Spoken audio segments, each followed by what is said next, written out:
Child abusings మాట్లాడుతున్నావు. నీ హయాంలో గురించి చూడ క్రిమినల్స్ ఏదైతే మహిళల మీద దాడులు, మహిళల మిస్సింగ్లు చూసుకుంటే క్రైమ్ రిపోర్ట్ ప్రకారం కూడా, నేషనల్ క్రైమ్ రిపోర్ట్ ప్రకారం కూడా చూసుకుంటే తమరి హయాంలో డబుల్ అయినాయి. చాలామందిని ఈ రోజుకి కూడా పట్టుకోలే. ఎగ్జాంపుల్ చెప్పమంటావా?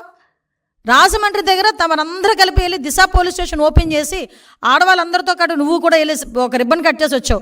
ఆ రోజు సాయంత్రానికి గ్యాంగ్ రేప్ అయిన ఒక అమ్మాయిని ఆటోలో వదిలేస్తే ఈ రోజు వరకు ఆ నిందితులను పట్టుకోలేదు. అంతవరకు ఎందుకయ్యా? తాడేపల్లి నీ ఇంటి దగ్గర ఒక గ్యాంగ్ రేప్ జరిగింది. కాబోయే భర్త ముందు భార్యని అత్యాచారం చేస్తే వెంకటరెడ్డి అన్నవాడిని ఈ రోజుకి కూడా పట్టుకోలేకపోయావు. ఆ రోజు 5 సంవత్సరాలకి సరిపోలేదు.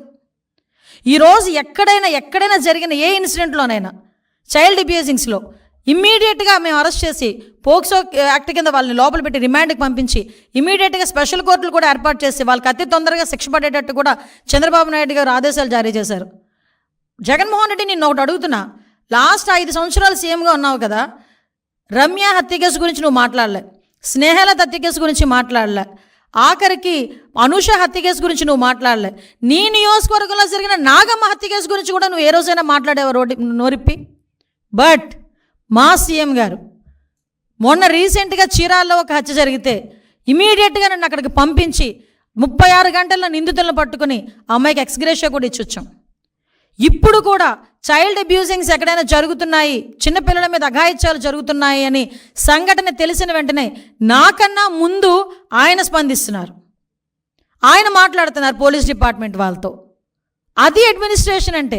అసలు ఏ రోజు కూడా ఈవెన్ గాంజా మీద కానీ, చిన్నపిల్లల మీద హత్యలు రేపుల మీద కానీ ఏ రోజైనా హోమ్ డిపార్ట్మెంట్ని కూర్చోబెట్టి ఒక రివ్యూ అయినా చేసావా? నువ్వు ఈరోజు లా అండ్ ఆర్డర్ గురించి మాట్లాడుతూ ఉంటే, నీతులు చెప్తా ఉంటే సిగ్గు అనిపించట్లేదా? మేము సిగ్గుపడాలా ఈరోజు? ఇది నేను ప్రజలకి చెప్పాలి ఈ విషయాలన్నిటి. నేను ఎంత దారుణంగా మా మీద బురద చల్లడానికి, మన మీద బురద చల్లడానికి ఎందుకు మన అన్నారంటే, ఈరోజు ప్రజలందరూ కూడా మ్యాండేట్ ఇచ్చి ఈరోజు చంద్రబాబు నాయుడు గారిని కూర్చోబెట్టారు. అంటే చంద్రబాబు నాయుడు గారి మీద ఒక మాట మాట్లాడుతున్నారంటే ప్రజలందరి మీద కూడా మాట్లాడినట్టే. చంద్రబాబు నాయుడు గారు is not a common man. CM ఆయన, రాష్ట్ర ముఖ్యమంత్రి, ప్రజల చేత ఎన్నుకోబడిన రాష్ట్ర ముఖ్యమంత్రి. మీకు ప్రూవ్ ఉంది, మాట్లాడండి, మేము సరిదిద్దుకుంటాం. ఎస్, ఇది ఇలా జరుగుతుంది, మీరు చెప్పండి, నిజమైతే కనుక మేము యాక్షన్ తీసుకుంటాం. యాక్షన్ తీసుకోకపోతే మీరు మాట్లాడండి.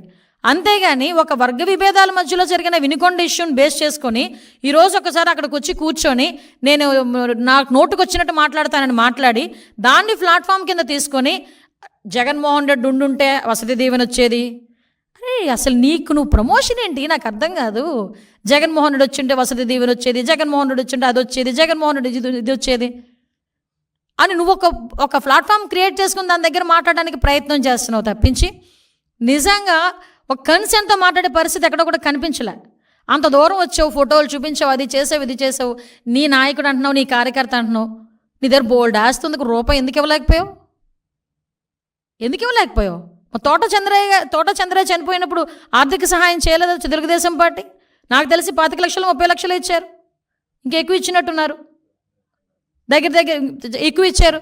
అంటే నేను ఎందుకు చెప్తున్నానంటే, నువ్వు నిజంగా భుజాన్ని వేసుకొని, నీ కార్యకర్తని నువ్వు భుజాన్ని వేసుకొని ఆ రోజు వచ్చేసి శాంతి భద్రతల గురించి, లా అండ్ ఆర్డర్ గురించి, ఆటవిక పరిపాలన సాగుతుందని నీ నోట్ నుంచి అలాంటి మాటలు వస్తుంటే, అలవాటుగా వచ్చేస్తుంటే అలాంటి మాటలు నిజంగా నవ్వు వస్తుంది.